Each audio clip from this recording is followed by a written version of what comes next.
Absolutely. Thank you so much, Kelly. All right, joining me now, MonetaryMacros.com CIO Joseph Wong, Bianco Research President Gene Bianco. We got so much brain power here, guys. We have to open the doors. Let's, keep it down here. All right, let me start with you, Joe. First time in studio.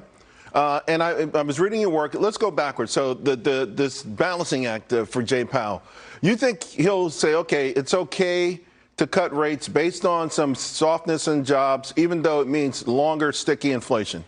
Well, first of all, it's a pleasure to be here. This is a magnificent studio. And I do think that's how it works. So the Fed ultimately is political in the sense that the people who work there, they have certain values and beliefs, right?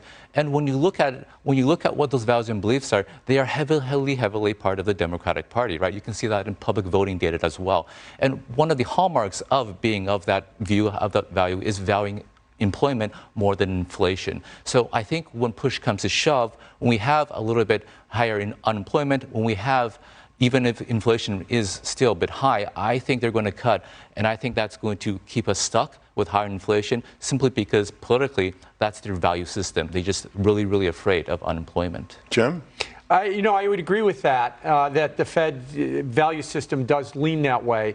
I would put a nuance on it that the Fed is not necessarily partisan. And what I mean by partisan is they don't sit around the FOMC table and say, who do we want to vote? Who do we want to win the November election? I don't think they do that at all. But I do think that their political values come in.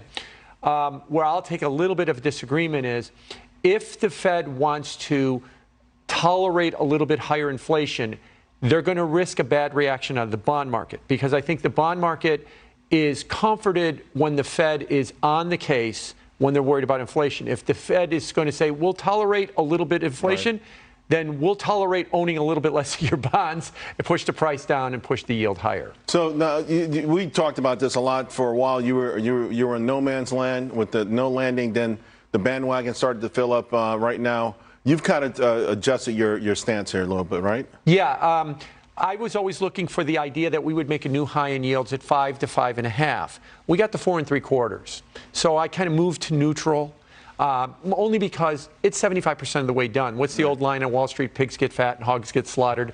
And I'll take 75% and back off. I still think we might get 5, 5.5, but it's not that far away anymore. And if we get that without any kind of a major move in the market, I suspect I might start thinking about getting long this market, at least looking for a meaningful bond market rally. You know, Joe, one thing I've been worried about, and I've used it on the show a few times, the Hemingway gradually, then Sutton. And I kind of thought about it a little bit with the initial jobless claims report came in significantly higher than expected. Since then, they're saying maybe there's a quirk with the New York data. Wall Street always, they'll circle the wagons quickly when the narrative starts to change. But do you worry about a shock? I'm not sure where it would come from, but it feels like there's a lot of the economists are too sanguine about this. Whether they're on either side, they believe it's going to gradually keep going up or gradually go down, and none of them seem to expect any sort of shock to the system. So I think you're right to note that the labor market has been deteriorating. We saw that this morning in the jobless claims. We saw that in non-farm payrolls. I think what the economists don't see and what they can see is that this time around we have a significant increase in the supply of labor. We have millions of people coming into this country, and a lot of them are illegal, so we just don't know how many. Now, I think what could happen is as we have weakening demand and we have this ongoing supply that people just don't know, can't see, but it's there in the millions. We could have a rise in unemployment, a weakening in the job market that is faster than expected. But certain industries, that wouldn't help, though. I mean, like these industries that are saying these aren't necessarily all skilled laborers. Exactly. People can't go straight to Silicon Valley and get a job. Right. A lot of the people coming, they're not sending their best. So I think in certain sectors, we can have unemployment rates shoot up a lot faster than expected. So rather than a sudden shortfall in demand, I think weakening demand and sudden surge in supply. So, Jim, what are you saying now that's most prevalent on your radar? Probably the economy and inflation. The inflation rate has really stalled at around, let me use CPI, above 3%. It's going to probably be about 3.4 if the estimates are correct for the April CPI report. And this whole narrative that Wall Street has had that we were in this last mile to going to 2%, right, and Fed officials saying that the inflation rate will fall later this year. There's a phrase they use called the base effect. Look at the numbers from a year ago. They're very low, the inflation numbers.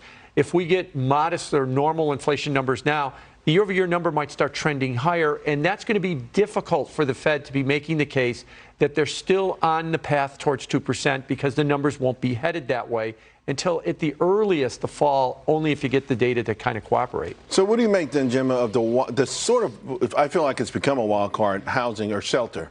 Because when Powell initially began with this rate hiking cycle, it wasn't long after the data was coming in, and it was sort of surprising. It was still a little bit too hot, but the part that was hot was, for the most part, things like insurance, but housing is shelter.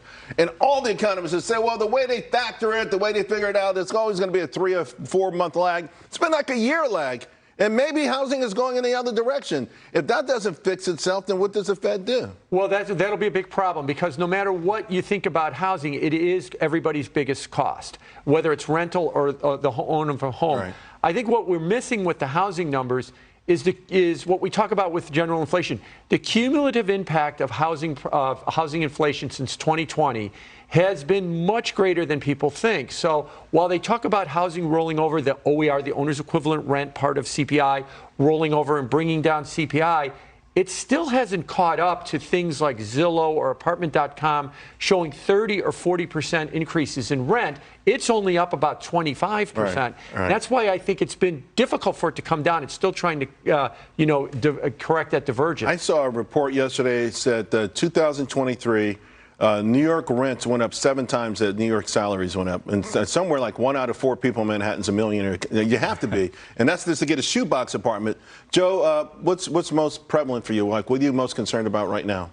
So what I'm most concerned about really is the fiscal situation. I think what's really changing going forward is that if you continue to have a 6% fiscal deficit, what you're really doing is you're printing dollars, you're debasing the currency, and that I think throws everyone off course. Are you surprised these bond yields, like this yield, the bond auction rather?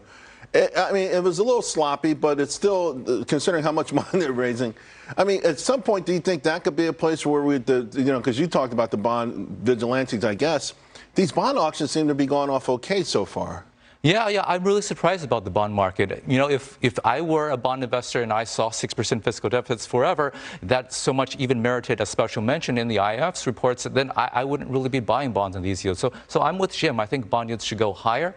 And I think this is something that perhaps the market, because we've been in a multi-decade bull market for such a long time, you have a lot of complacency here. You have a lot of people who are basically grown up in a world where you just buy bonds and you make money. For 40 years. I think that's changing, and that takes time to filter into. Ironically, it's changing right before our eyes, but it feels like a slow motion train wreck. And by the time we all catch on, maybe people wish they saw this segment.